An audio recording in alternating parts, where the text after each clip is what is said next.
Bismillahirrahmanirrahim. Assalamu alaikum, hörmətli izləyicilər. Reallığımızın nəzər proqramımızın 8-ci saatini görüşünlərini qızğın qarşı alırıq. Mən Abdullah Yalğın. Qadirli görürmənlərimiz, həmmallağa məlum bolğandək proqramın başlayan gündən ta bugün günlərəcə şu çət əldəki olubmu, mühacirətdəki xalqımızdınki ailə həyatı, fərzənd tərbiyəsi məsələlərində duş kelib atqan reallığımızdakı şu nuqsanlıqlara qandaq şəkildə çıkış yolu tepiş, kandak kılış hakkında ilmi bir söhbət edib beriyatımız. Programımızda daimlik mekmeli hemen tanışıp doğan hürmetlik yazgıcımız, yaş yazgıcımız vatenden tarif hemen tanışla. Hazır Konya'nınki Selçuk Üniversitede tarih panel doktorantı kılıvatkan Abdurrahim Devlet efendim teklif kılıp kelivatımız. Bugün bu ziyaretimizi kabul kılgalı için köp rahmet edimiz aldı bilen. Assalamu alaikum. Da halınız yaxşı mı? Ekran aldığı barda qarindaşlarga menden salam. Rahmet, Allah razı olsun. Ve aleykümselam. Yana bir fürsətdə görüşdük. Xoş. Qadirli görürmənlərimiz, proqramımız Naq Meydan'dan daxil oldu. Ekran aldığı çıxıb duruyatqan numurlar arqılıq proqramıға alaqadar fikir təklif, suallar bolsa yollaşanlarını ümid qılımız. Proqramımız YouTube ve Facebook kanallarımız arqılıq tarixli oldu. Eladımızda tünügün belgendeki 2 haftada bir devam kılatımız programımızda. Bugünkü temimiz çat elde qandaq ata-ana bulumuz degan şekilde tema koyduk. Bu temini koyuşumuzdaki sebep mi ötken 7. sanımızda biz Ustaz Zalim bolsa okuguchi alim bolam degan programımızın ahırda bir körülmenimiz sual sorab şu ata-analar bulup çat eldeki ata-analarınki farzand tarbiyalashda qiyinlayotgan meselesini sorğanlıq üçün bu bir ayrım bir tem buluşqa layık bir sual bu. Aldığımızdaki sen programımızda qılımız degan edik ötken saat programımızda. Şunun için biz bugün bu temini intayın muhim bir tema albatta bu. Bunu bir paranlaşıp o'tiraylik deb huzurunuzda o'tiryapmiz. Aldı bilan shundan başlab ketsek, hamda damallıqqa insonniki qalası shu şekilde hamda ata-ana buluş vatanın içi yoki sirtida farqliq bo'lish kerakmi? Yani har joyda farqliq bir talab qo'yilamdi uningga degandek. Shu ata-ana bo'lish masalasida shunday bir farq yoki ayirib tushunish mumkin buni mushadan boshlagan bo'lsa qoldi bilan. Bo'ldi. Endi ata-analık amaliyotda tigi ta'kidini aytganda bir salahiyet, kimlik meselesi bu. Çünkü bir insan en avval bir ademlik salahiyetiga ega. Tug'ilgandan keyin o'lib ketguchi bo'lgan shu uzun bir hayot musofasida o'xshamagan salahiyetlarga ega bo'lib yashaymiz. Masalan, bala deganni bir xil salahiyet, biyologik nuqtadan ma'lum bir yosh cheklamasi ichida. Bu vaqt bir salahiyet. Xuddi shunga o'xshash o'quvchilik, ularning kasbiy salohiyatlarimiz bor. Mening buni bekroq ta'kidlashimning sababi biz ota-onalik salohiyatiga nisbatan tushunchamizni toza yetarli emasligini ta'kidlamoqchi. Chunki har qanday bir salohiyat shu salohiyatga loyiq bir yurish, majburiyat va mas'uliyatlarni taqozo qildi. Ya'ni o'zlar bilan ib keladi. Xo'sh. Masalan, eng aqallisi hamda mesela bir hüneven, bir tikkuchi deylik. Yoki bir saypon deymiz biz. Xitoycha kirgan so'z hamda biz odatlanib qolgan. Bir tikkuchi biz uningga o'lcham qo'ygan vaqtimizda tikkuchi saxtapazlik qilmaslik kerak, ishni sifatli qilishi lozim. Agar u sifatli qilinmasa vaqtda uning tikkuchilik salohiyatiga biz toza ishonmay qolamiz. Bu uqmaydi ekan bu bana. Yani her bir salahiyetinin şu salahiyet taqozo qilgan mas'uliyatlari bo'ldi deydigan bir yakunni en avval singdirib olsak demoqchiman. Xo'sh. Masalan, moddiyalashtirsak, masalan bir musulmonlikmi bir salahiyet, yani diniy kimlik. Bir odam men o'zini musulmon degandan keyin yoki o'zini musulmon ekanligini e'tirof qilgandan keyin uning cho'qim bir musulmon ado qilishga tegishli bir qator axloqiy, qonuniy ve manevi talepler oldu.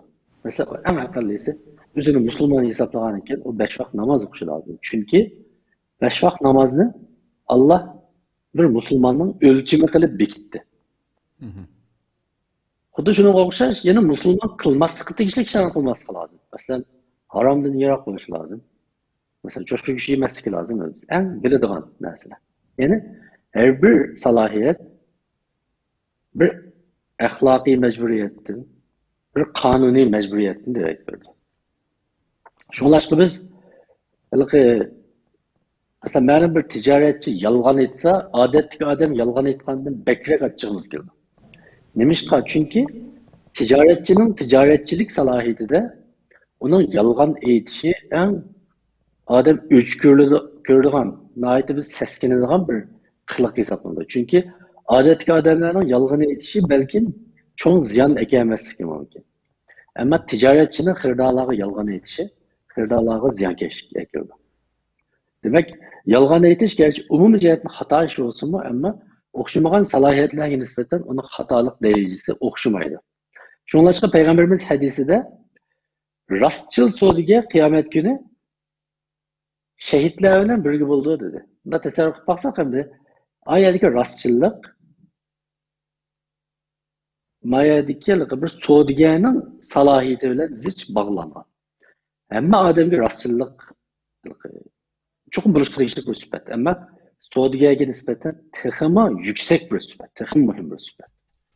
Xudu şuna okşaş ata-ana degenimizde ata-analık o tunup yitilmese ata-analık salahiyetdeki dağ yitirdiğin bir qatar mesuliyet ve mecburiyetlerinin okşaş dözücüge.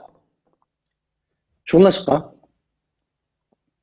men tövende 4 nuqtani ta'kidlayman. Yani mayli biz vatanning ichida bo'laylik yoki vatanning har qanday bir joyda yashaylik.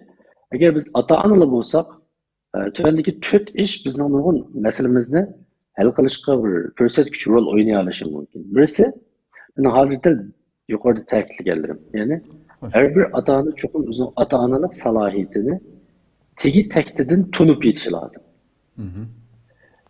Endi biz tug'ilib, cho'ng'ilib qilib Kur'an'ımızı yitip gelip, balagat yitip gelip, toy gelip, balımızı gelip, ata-ana kalımız hem de.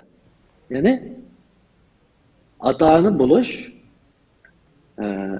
bizden bir stratejilik bir planımız emas, belki biz duç kelgen bir işe okşaş bir iş var. Yani ata-ana bulup kalımız. Bilip ata-ana olmayız.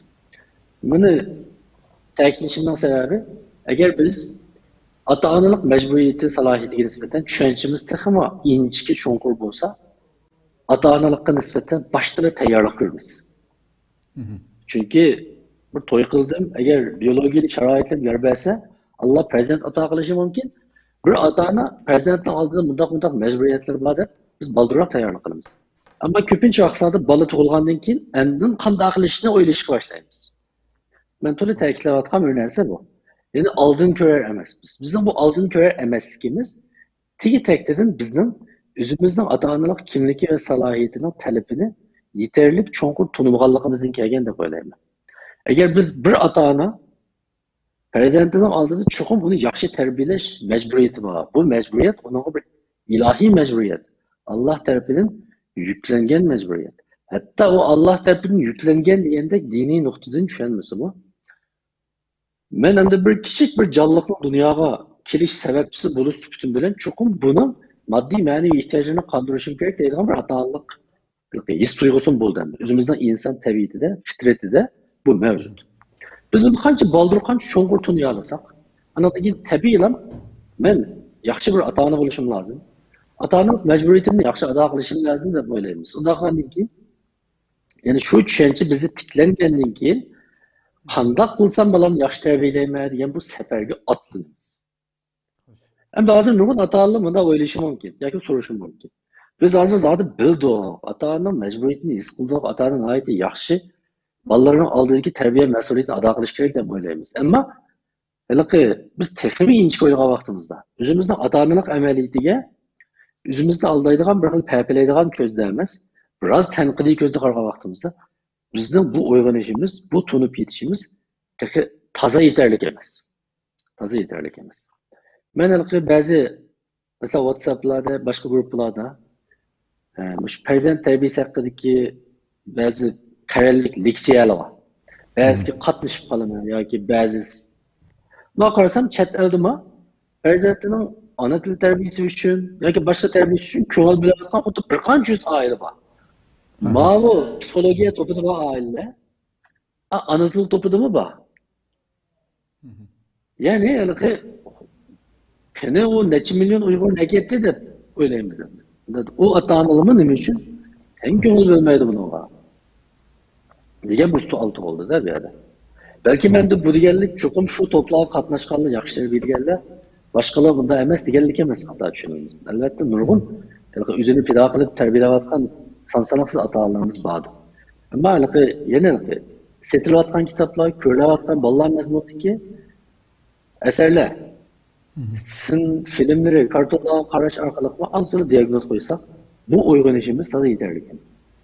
Biz yana ata-onaning majburiyatiga qaraganda atrofimizdagi ustozlarning maktablarga bekroq tashlab qo'yayotgan bir holat mavjud. Shunlashqa birinchi masala bir ota-onaga nisbatan agar o'lcham qo'yish to'g'ri kelsa, eng avval o'zining kimligini suzib bilishi lozim. U shuni bilgan vaqtda ondan keyin u farzand tarbiyasiga bir kim ta'kidlamasi bor, so'zlamasi bor, doim uning samiga sep turmasi bor, o'zligidan atlanadi. Chunki onun o mecburiyeti onunla sırtın bir kim yüklegen mecburiyet emez. Onun şirketi, idaresi ya ki başlığı diyen iş emez. Yani özünün kimliğinden kelgen bir içki takazza. Şunun o kulak sağladığı vakitte bu ata-analık elip kelgen dışvarçılık, kıyınçılık ya ki cepa müşakkatlar mı? Ona pek bilinip ketmeydi. Çünkü o yüzü tallap mağan bir sefer. Mesela biz ailelerde nurg'un dadılarning yoki onalarning bunda qaqishini anglaymiz. Mesela men shunday ko'ngil bo'layapsam balamga, dadasining kari yo'q. Mening ham balam bitti bu. Shuni tug'ashtirsin. Shu mening karim bo'lmadi dedi. Erlarmi shunday dedi, dadılarmi? Mush onasi ching tutmadi. Ammo bu farzand tarbiyasi maxsus çoxum analarning ishi dadılarning ishi emas, deydigan narsa emas. Dadıning, onaning har ikkisining ishi. Her ikilisi aktif qilgan vaqtda ondan keyin bu bir ko'ngillik natijalik jarayonga aylanadi. Agar yana birisi sal qaradi deydi yoki dadasi sal qaradi. O vaqtda ona bo'g'ichi dadasining qaroromini qarasam, shu mening qarim bo'lmaydi desa to'g'ri bo'lmaydi. O yana o'zining onalik majburiyatini ado qilaverishi lozim. Çünkü bu dadısı üçün qilib bergan ish emas, tegi tekdidi. O faqat o'zining bir majburiyatini ado qilyapti xolos. Endi mushu qadam ilinganda birinchi qadam, ya'ni men ota-ona ekanman va ota-onaning bir majburiyati bor ekan degan bu haqiqiy bir tunishga aylanib bizga singandan keyin ikkinchi qadam. Endi qanday qilaman degan savolga duch kelamiz.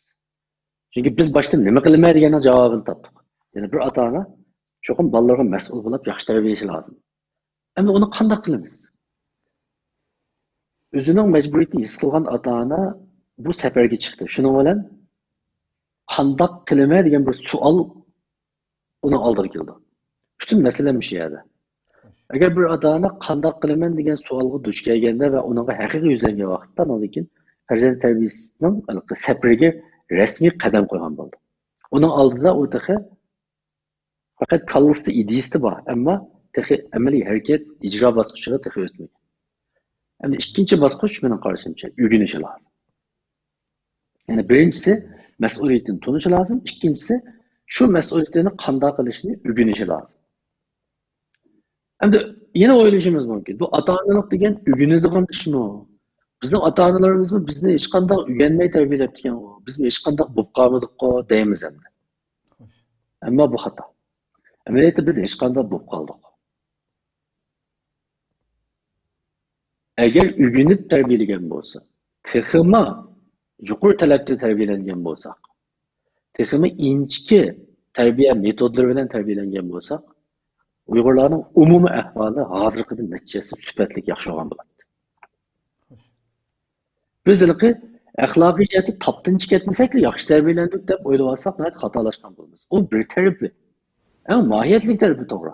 axloqiy jihatdan yaxshi bo'lishimiz. Ammo biz yana qo'limizda ish keladigan iqtidor egasi bo'lishimiz lozim. Qiyin jafon mushaqqatlarda psixik jihatda tugishib ketmaydigan, nihoyatda kuchli bir iroda sohibi bo'lishimiz lozim. Mana bularning hammasi oila tarbiyasining mahsullari. Ammo hozir biz umumiy jihatdan agar o'lchamni sal inchikilashtirgan vaqtimizda toza yetarli emas ahvolimiz. Endi o'rganish deganda, ya'ni qanday qilganda bolamni yaxshi tarbiyalayman degan shu maqsadga asosan kitob o'qishni, izlanishni boshlasa, tabiiyla u bilishga tegishli nurg'un narsalarni ko'ra oladi. Eng aqallisi bir bola tug'ilgandan keyin hatto uni qanday zakidaymiz, uni qanday quruqdaymiz, zaten bu usullarda qaysi ilmiy, qaysi xil bolalar kasalliklaridan saqlanamiz, qanday saqlanamiz, bolalarga uzuqlik to'liqlash qanday bo'ladi, masalan bizning tibobat usullarimizni qanday bo'layotdi, yoki meditsinada qanday, bolalarning ko'p ko'rilgan kasalliklarini qanday bayqayman yoki vaqtida doktorga olib boralayman deganga o'xshash narsalarning hammasi bir ota-ona bilishga tegishli savatlar. Masalan bir misol olaymi? Şu ota-onalarning ba'zi eng aqlli tibbiy savatlarni bilishi to'g'riliq. Doktorga berib, doktor bizning bolamizga bir kasal yezib berdi. Retsept yozdi, dori. Zukam bo'lib qilib apaliq. Shu bilan bu qiziqishni tushirgan bir dori yozdi. Anadan keyin yana bir dori yozdi. Agar bizda ozroq savodimiz bo'lsa, doktor bu yozganingiz yallab qaytirish dorisimi deb so'ray olsa, doktor bu antibiotik dori desa, Aras doktor aldın qapti algan antibiotik doram mavudi deb qepini ko'rsatib turib, mushuni bo'lamdi desa, ko'pincha vaqtda antibiotik dorilarning xarakteri o'xshab ketganligi uchun, uyingizda u bo'lsa, mana yozmasammi bo'ldi deydi, shuning bilan hech bo'lmasa ortiq pul xarjlamaysiz.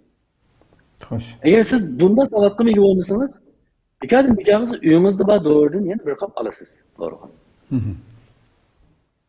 Hiç olmazsa balanın kızıp kalgan vakitte gradusu 38-39 yetse, bala üçün qanday xatarlik ekanligini his qilsak, o vakitte biz baldıraq doktorga boramiz. Men jiq so'rinlarda dedim mi? Ben xotinda vaqtda ba'zi doktor do'stlarimdan bunday gapni olayman. O'sha nurg'un ota-onalar balalari qizib kelib 38'in aşağı vakitte 39'da yıkılmışkan çağı derhal egemeyi keçilikte. Meyle keçilikte doktor kapmış avarcılık ete ettiğin abrayda balısı 40 çıkıp gidiyordu. Ya ki temperatürünü düşürüşünü tazı bilmeydi. Şunu ola balık 40 çıkıp 41'lik çıkan vakitte tartışıp kaldı dedi. Ulan bu vakla. Kızığa vakitte tartışıp kaldı vakitte en zor zahmeli uçuraydığa yeri nüme hücreleri.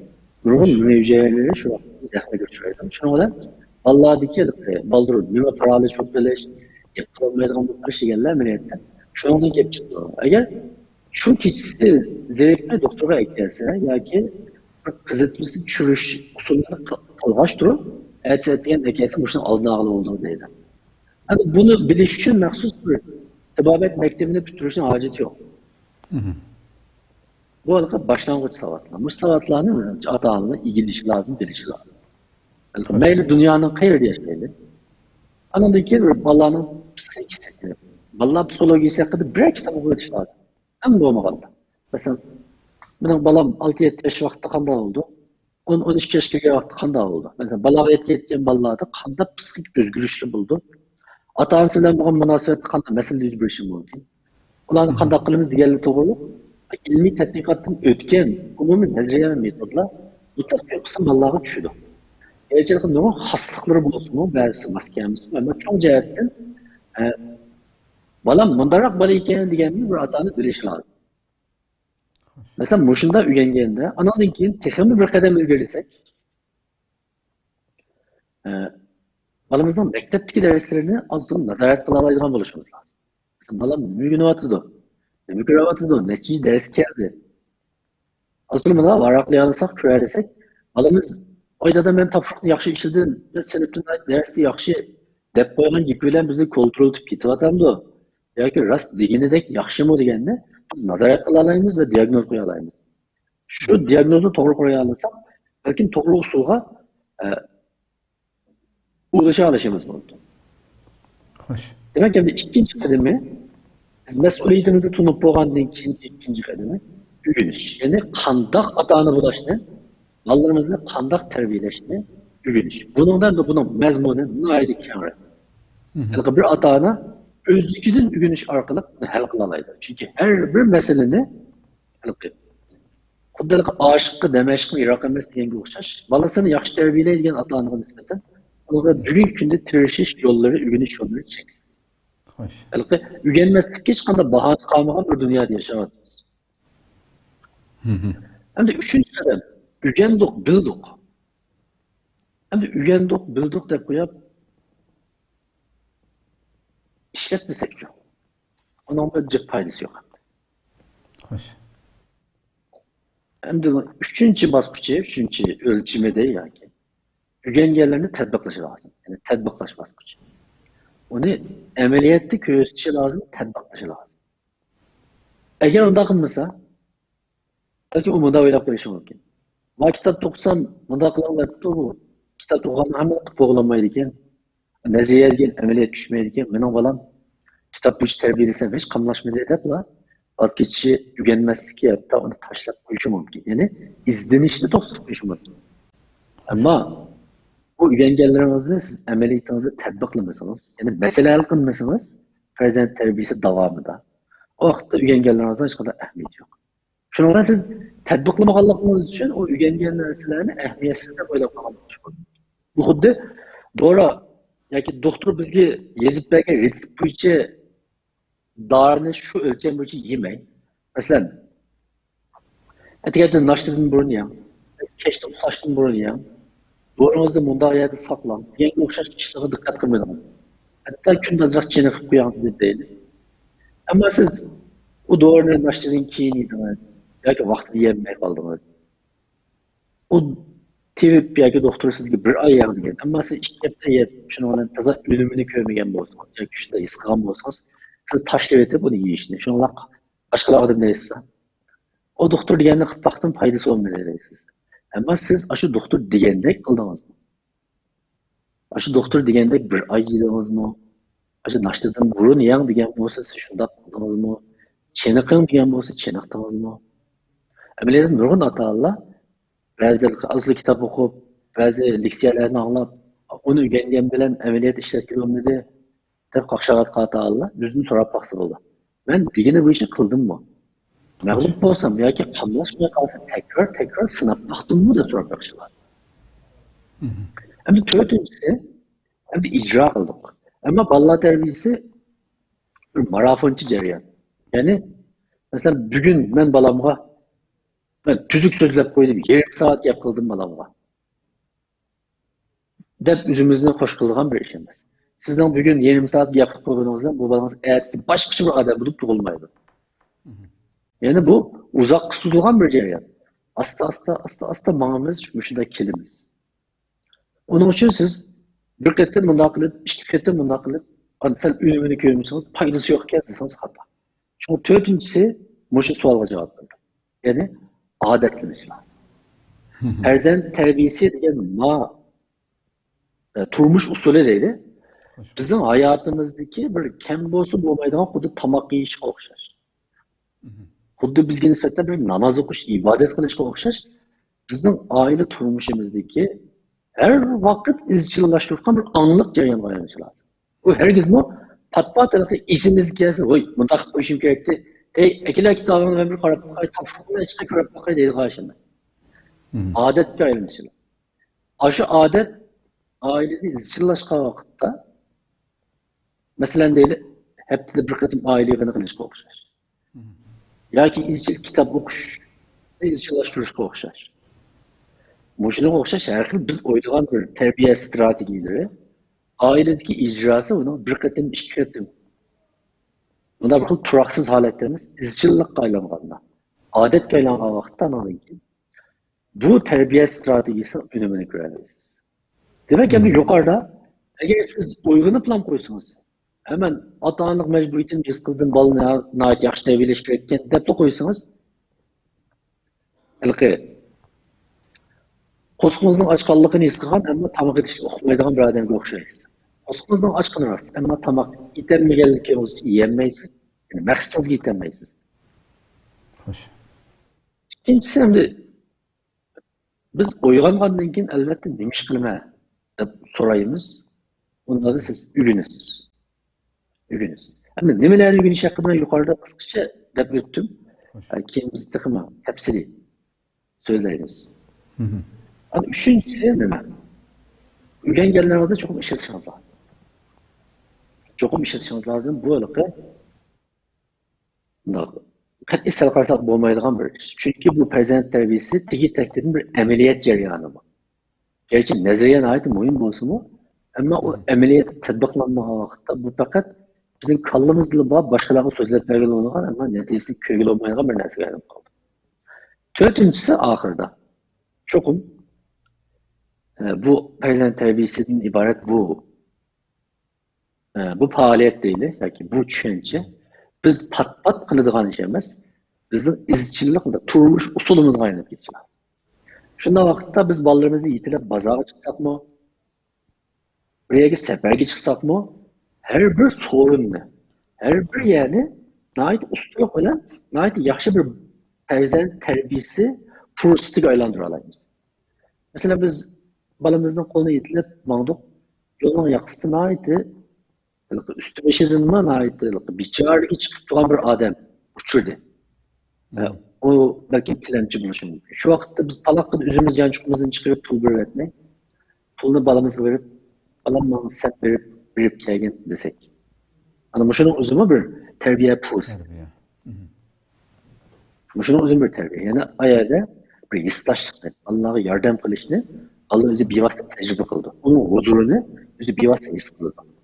Ama talabchi balaga ichidan chiqarib bir kulimsirab rahmat desa yoki duo qilsa, bala huzurini. Shunday bu ikkinchi qatimni shu ishni qilishni yaxshi ko'rdi yoki o'ylaydi. Eğer o'zimizga bersak, balamiz bizning qilganimizni ko'rdi, uni xato emas. Ammo uni qatnashqani boshqacha. O hamma yerda bo'lishi mumkin. Avtobusga chiqdi. Cho'ng bir odam bor. Balam qara odam turolmay qolibdi, o'rnini bo'shatdi deymiz. Ana shuni o'zim bir bolalar tarbiyasi. Bolalar tarbiyasi deganimiz cho'qim bolalarimizni oldimizda o'tkazib qo'yib, ularga yarım soat, 1 soat tabliq qilish yoki nasihat qilish yoki vaqirash deganlik emas. Hayotning har bir daqiqasini biz ustalik bilan yaxshi bir tarbiya fursatiga aylantiramiz. Menimcha birinchi savolimiz haqli. Ko'p rahmat, Alloh razı olsun. Nəhayət təfsili içib berədiniz, Allah razı olsun. Endi yuqoridagi so'zlanganlar har qanday bir ota-onadan, ya'ni aqlli talab qilinadigan, bo'lib mas'uliyatchan, ya'ni agarda yuqori so'zlab o'tgandek faqat bola tug'ib qo'yish, ularni och qo'ymasdan, yalang'och qo'ymasdan beqishlam baqadiganligidan ota-onaning mas'uliyatini ado qilganlik emas bo'lganligi chiqib turdi so'zlardan. Ve ata-onalardan bütün dünya mayli vatan ichida bo'lsin, sirtida bo'lsin, har bir ota-onadan talab qilinadigan bir talab ekanligi, ota-ona bo'lishning o'lchami ekanligi chiqdi endi. Biz bugungi temamizda masalan chet elda qanday ota-ona bo'lishimiz kerak dedik. Buning chet eldagilarga ayrim bir talab qo'yilamdi bugungi kunda masalan. Mushno bilan tugatgan bo'lsak. Bo'ldi. Bu nihoyatda muhim bir savol. Yuqorqi so'zlaganlarim bayon degandek, mayli qayerda yashayli. Xo'sh. Hamma odam diqqat qilish tegishli masala deb o'ylayman. Endi biz chet eldagi Uyg'urlarchi, chet eldagi Uyg'ur ota-onalarchi degan vaqtda biz yuqorqi talablarimizni texnik konkretlashtiramiz. Chunki buni konkretlashishiga sabab bo'lgan bir omil bor. U bo'lsa-mu bir xil muhojiratdagi o'zimizning vatanining sirtida yashayotgan bir holat. Xo'sh. Unda bo'lgan vaqtda bizning talablarimiz yuqorqi abstrakt talabdan texnik konkretlashishi, texnik inchiklashishi lozim. Agar unda bo'lmasa biz yana nima qilish kerakligi haqida biroz gap qilishimiz mumkin. Xo'sh. Birinchidan bizning salohiyatimiz bir vatansiz bir millat bo'lib yashayotimiz hamma yerda. Garchi biz shu davlatning fuqaroligiga o'tsakmi, o'tadigan bo'lsakmi, bu bizning vatanga ega bo'lganligimizni bildirmaydi. Bu faqat bizning bir siyosiy salohiyatga ega, shu davlatning fuqarosi bo'lganligimizni, ammo vatanimizning bo'lganligini bildirmaydi. Ya'ni mening vatanim endi Amerika, mening vatanim endi Turkiya, mening vatanim endi Yaponiya deyamaymiz. Bizim vatanimiz, yana bizning vatanimiz Sharq Turkiston. Unda bo'lgandan keyin her bir ata-onaning men o'ylayman bu chet eldagi farzand tarbiyasidan iborat bu tushunchasining ichida kelgusida bizning vatanimiz uchun kurash qiladigan bir avlod yetishtirma deydigan bir nishon her bir Uyg'ur ata-onasida chuqur bo'lishi lozim. Lekin men buni palonda bo'lishi lozim deb qaramayman. Yani chuqur shu davoni qilayotganlarning bolalari yana shunda tarbiyalanishi lozim, boshqalar yani şu yapsam pişami, kömürsem pişami deydigan konu muqamda mening yurishi lozim demakmiz. Agar biz o'zimizni bir Uyg'ur deb qarasak, o'zimizni bir Sharq Turkistonlik deb qarasak, mening vatanim shu yer deb qarasaklar, hammamizning o'zimizning bolalarini shu vatanning g'amini yeydigan, shu vatan uchun kelgusida qo'lidan kelganicha kurash qiladigan bir avlod qilib tarbiyalash majburiyatimiz var. Biz shu ong bo'yicha tug'an vaqtimizda andan keyin bolalarımızın medeniyet, din, tarix, milli, qatarlıq bir qancha jihatdagi kimligini saqlashda, qo'g'dashda, barpo qilishda favqulodda sezgir muomala qilamiz. Bo'lmasa, bizlarga nima deymiz? Ko'nglimizda bolalarimiz yaxshi tarbiyalayapmiz. Masalan, bolalarimiz unchalik axloqsizmi emas, maktabda yomon emas, umr elyapti. Balkim yaxshi xizmat o'rniga erishishi mumkin kelgusida yoki yaxshi tijoratchi bo'lib pul tepib ketishi mumkin. Agar har bir Uyg'ur o'zini so'rab baxsin, kelgusida bizning bolamiz yaxshi kasb egalladi, hatto doktor bo'ldi, olim bo'ldi deydi. Hatto diniy olim bo'ldi deydi. Necha million pul topdi, shirkat qurdi deydi. Ammo u o'zining vatanini, Uyg'urlarni, millatini to'liq unutib ketgan bir yaxshi odam bo'lsa, bizning ko'nglimiz echilama. Bizning bolamizning o'shanda yetishgani. Menimcha unda bo'lmaydi. Shunlashqa chet elda birinchi har bir ata-ona bo'lishga tegishli bir qon yoki o'lcham yoki tushuncha. Men bolalarimni o'zi uchun yashaydigan. O'zining bir kishilik jon beqishi uchun yashaydigan bir bola emas. Şu vatanni qutqizadigan bir jangchi qilib, bir kurash qiladigan mujohid qilib yetishtirma. Mayli qanday kasb bilan shug'ullanishini qat'iy nazar degan bir narsa bo'lishi lozim. Mushu ideya, mushu tushuncha bo'lishi lozim va har vaqt mushuni oila muhitida, tarbiyasida aks ettirish kerak. Shu an bo'lgan vaqtda boshqa narsalarni shu ata-onalar qiladi. Chunki o balam kelgusida bir vatanparvar bo'lishi uchun chuqur ona tilini bilishi lozimken, Uyg'ur tarixini bilishi lozimken, diniy tushunchasi sog'lom bo'lishi lozimken degan narsani u ota-ona tunib yetadi, tabiiyla shuni kuchaytirish uchun harakat qildi. Endi bizning hozirgi holatimiz, balki ba'zi ota-onalar o'ylashi mumkin, endi bu chet elda biz bolalarimiz bu vatanning echinish realligimizni so'zlab versak, deb versak, ularga psixik jihatdan besim bo'lib qolishi mumkin, u bu deb o'ylaydi va qaraydi. Xo'sh. Endi men unchalar unda qarab ketmayman. Gerçekten bu haqda men boshqa ko'chmanlarning bolalar haqida ba'zi tadqiqot materiallarini yetarli o'qib olmagan bo'lsam-mu, biz bunda bir narsalarni o'ylab qo'yaylik. Tarixdan nurg'un yerlarda favqulodda cho'ng urush va qirg'inchiliklar yuz bergan. Shu qirg'inchiliklarda necha 10 million bola ota-onasiz qolgan, ya'ni yetim cho'ng bo'lgan. Ammo ular shu qiyinchilikdan yana o'zining vatanini qurib, davlatini qurib, gullanaligan. Yani hammasi psixik jihatdan to'liq barbod bo'lib, vayron bo'lib, tugishib, hech qanday ish qilolmaydigan bo'lib qolgan. Mesela 20. asırdagi ikki misol. Germaniya va Yaponiya har ikkisi ikkinchi dunyo urushida mag'lub bo'lgan va g'oyat zo'r talafot ko'rgan ikki davlat. Ikki millat. Mesela Yaponiya atom bombasi zarbasiga uchragan, to'liq mag'lub bo'lgan. Germaniya ham shu. Mağlup olan ölgen desek, elbette naydi çoğulu ölgen. Aşılarının nurgun balları yitip kalan. Ama insanın psikolojisi gerçekten taşkı zerbelerinin zor tesir güçlüsü bu. Ama o mutlak emas. Yani bu taşkı zerbeler tigi teklidin veyran kılatan böyle. İnsanın psikolojisi gayet zor elastiklik peyge. Hoş. Bazı vakitte oynamagan derecede kudretini, onun içindeki bir potansiyelini biz göreleyimiz. Şunlaşka, benim demek ki oğlum, biz ballarımızga vatanimizin, milletimizin ahvalini, tarihini, ailede aşında bir muhit yaratıp, küçükten başlayıp nefes aldırışımız lazım. O mesela ben aldığım xetimizin ballarımız çoğu olganda, vatanın davasını dadamның davasıydı dep qaraytam. O meningmi davayım dep qarashilar. Şunlaşqa ma birinchi masala, ikkinchisi bilan tugaydi. Ikkinchisi bizning bolalarimiz maktabda, chet elda, mayli qaysi davlatda o'qishimizdan, bolalarimiz turishimizdan qat'iy nazar, chuqur shu davlatning maktab ma'arifini mumkin qadar eng yaxshi suhbat, eng yaxshi saviyada o'qishi lazım. Bolalarimiz shu davlatning maktablariga beradilar. Bir taraftan biz ailede bolalarning diniy, milliy kimligiga asoslasak, iqtidor safa jihatda biz shu davlatning maktablariga murojaat qilishga majbur va tegishli. Chunki kelgusida ular büyük ihtimalle şu devlette tiklep, şu devletteki rekabat muhitida o'zining hayot ko'rishini boshlaydi. Agar biz buni bu tarafdan sal qarasak nima?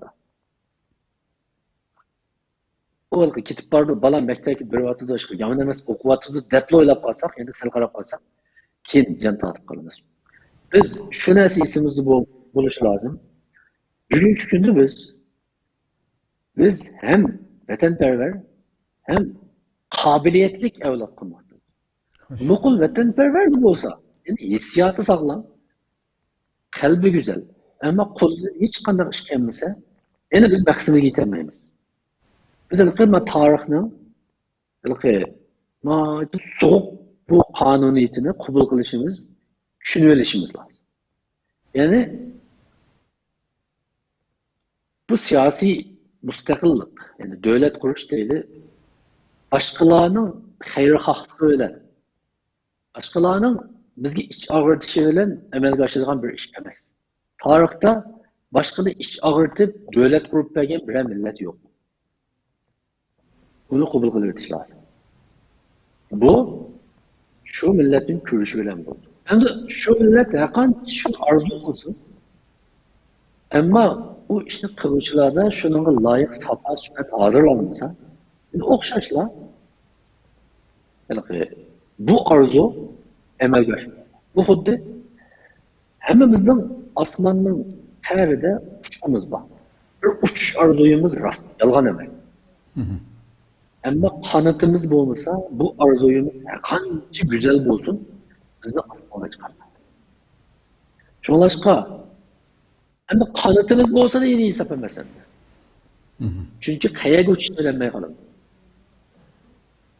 Bu huddelik ki, barılgan menzili yok adamın, kançı isim maşinesi bu olsa mu, o bir tümür test ettim başka neresi etmez. Bu şunu okşa şimdi. Aval bir arzuyumuz oldu. Anladı ki şunun layık iktidarımız. Bu çok iki meseleni çetellik atağına her vakit kallısını çıkıp kalması lazım. Yani Allah'ımız vatanperver, ahkım, kalbi pakizadan böyle birlikte şu arzusunu emelge aşuralaydıgan bir psikik sapağa, iradege, anladın ki emeli bizim ve iktidarla gibi oluşu lazım. Mümkün kadar biz ballarımızı, mesela Türkiye'deki ballarını misal alayla, şu üzümüz turvatkan şehir, mehalleden, eğer imkaniyetimizle yer verse, hakikaten saklı çok en yaxşı mektebiga kelgizishimiz lazım. En yaxşı mektebli okuşu lazım. Yani qanday mektep olsa bunu öğrenmez. Dünyanın hiç qanday yerinde beraber marif yok. Hoş. Biz bunda xalqiyaldan qutuluruz. Beraber marif yok. yıllık 50-60 ming lira pul algan bir mektep bilen sizin hiç qanday pul almaydigan bir mektep çoxum farkı var. Çoxum farkı var. Elbette emdelik pulumuz bolmasın ama biz şahsi mektepler ekip bir demekçi emas var mı? Hükümet mekteplerinin nurgun müsbetlikleri var. Demek için bu meselelerge sezgün bulunur demekçi. Qaysi mektep yaxşı, qaysi mahallede diğerlerine ata-ananı anlıqlıqdan sürüştürsün, bilsin. Mesela şu mektepten medeniyet boyutu olarak hatta şu mahallede əksel kütüphane var mı yok mu? Şu yerge kadar sürüştürüşümüz lazım. Yani biz ortaklaşıp boğandan keyin, hey bu çıktıkken bir yer, ama mektep bundakken, kolum kuşluğun bundakken deyiş, bizden ayrı parasız ata-ana kendimiz. Aldığını göre emesken göstermen bir mühim. Yani nasıl? Sizin keyinki sualınızı biz keyin texim parçalap mesela Türkiye'de biz qanday qilamiz? Türkiye'deki atalarga nisbeten allarımız başlangıç to'qayotganlarga nisbeten to'liq to'qayotganlarga nisbeten imtihonga tayyorlik qilayotganlarga nisbeten biz nima ish qilib beramiz degandek texim inchik savollarga oldimizgi programmalarda yaqinlashsak bo'laydi. Bugun shunchalik to'xtaydi. Köp rahmet, Allah razı olsun. Vaktimiz mi toştu. İnşallah siz degandek yana texim tafsilatını aldığımızdaki sanda paranlaşamız. Allah razı olsun. Nəhayət qimmatli məlumat paylaşdınız. Köp rahmet.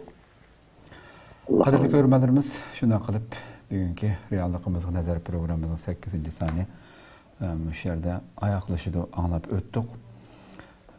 Demək, ata-ana buluşdan ibaret Allah ikram qılğan hər bir ata-ana bolğan bu yaşqa, bu səviyyəyə yetkən hər bir ata-ana Allah bir pərzəndni, bir göhərni, bir appaq qağazni bizə hədiyyə qılıb bərgən ikən, bunun əlbəttə özügü güclük məsuliyyətləri, xuddi bizə şu balla, şu omaqlıqı, şoxluqı bilən bizə huzur bərginiga oxşaş. Onundan biz huzur aldığımız pərzəndlərdən oxşaş vaxtdan özdə. Ular bizə, ailəmizə xoşallıq, bir xil güzel bir keyfiyyatını ata qılığa oxşaş. Onunğa qarşı aldığımızdaki şu pərzəndlərimizə qarata elib verildiğin məsuliyyət tuyğusunu his qılan vaxtımızda yuqoridagi sözlənilən nərslərə qolumuzdan kəlgənçə tirişqan vaxtımızda bugünküdək bolubmu həmmə uçur nimini xalasaq şu aldığımızda qolumuzda bolğan üzdəb neçyüz kilometr yol məngəb birə məlumat tepiş üçün onda bir dəvirdə yaşamayatımız. Hər qandaq şular üçün köngül böləyli degan bir tuyğu kəlgən vaxtımızda hər qandaq material, hər qandaq nərsəyə bilim, məlumatlara dərhallam erişələydiğən bugünküdək bir gündə Allah'ın aldığımı şu nərsini mən bilməydim deyib qiyamətdimi əgər biz bu məsuliyyətə səl qarasaq özür qoyalaydiğən heç bir səbəbimiz yox begənimdir.